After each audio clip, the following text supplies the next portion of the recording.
రైట్గా అర్హులందరికీ ఇండ్లు ఇద్దాం, guide lines ready చేయండి రేవంత్ రెడ్డి. గ్రామ సభల ద్వారా అర్హుల ఎంపిక, 2 విడతల్లో ఇందిరమ్మ ఇండ్ల సాయం. హౌసింగ్ అధికారులతో సీఎం రివ్యూ నిర్వహించిండు. రాష్ట్రంలో ఇల్లు లేని ప్రతి ఒక్కరికి ఇందిరమ్మ ఇంటి స్కీమ్ లో 5 లక్షల ఆర్థిక సాయం అందించాలని సీఎం రేవంత్ రెడ్డి నిర్ణయించారు.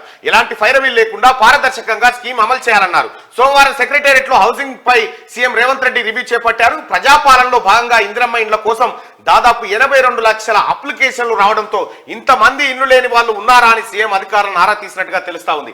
అర్హులందరికీ ఇండ్లు ఇవ్వడానికి రాష్ట్ర ప్రభుత్వం ఇందిరమ్మ ఇండ్లు ఇవ్వడానికి నిర్ణయం చేసింది. గ్రామ సభల ద్వారా అర్హులను ఎంపిక చేసి వాళ్లకు ఇండ్లు అప్పగించే కార్యక్రమాన్ని, ఇండ్లు కట్టించే కార్యక్రమాన్ని రాష్ట్ర ప్రభుత్వం తీసుకుంది.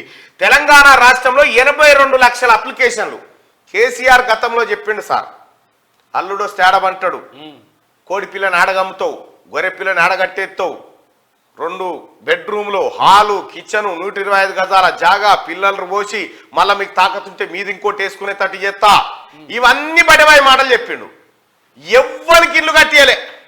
ఆ కట్టించిన ఇల్లు స్లాబులు గీక్తే పోతా ఉంటాయి, గోడలు కూలుతా ఉంటాయి, ఉంటామో సస్తమో తెలియదు ఆ ఇళ్ళల్లా. మరి మా ఆత్మగౌరవ ఇల్లు కట్టిస్తాను కేసీఆర్, 82 లక్షల మంది ఎందుకు అప్లికేషన్లు పెట్టుకుని మళ్ళీ నువ్వు నిజంగానే కట్టించినంటే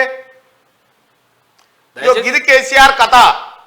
కేసీఆర్ గత పాలకుడు కేసీఆర్ చేసిన దుర్మార్గం ఇది. ఇందుకోసం ఓడగొట్టింది నేను.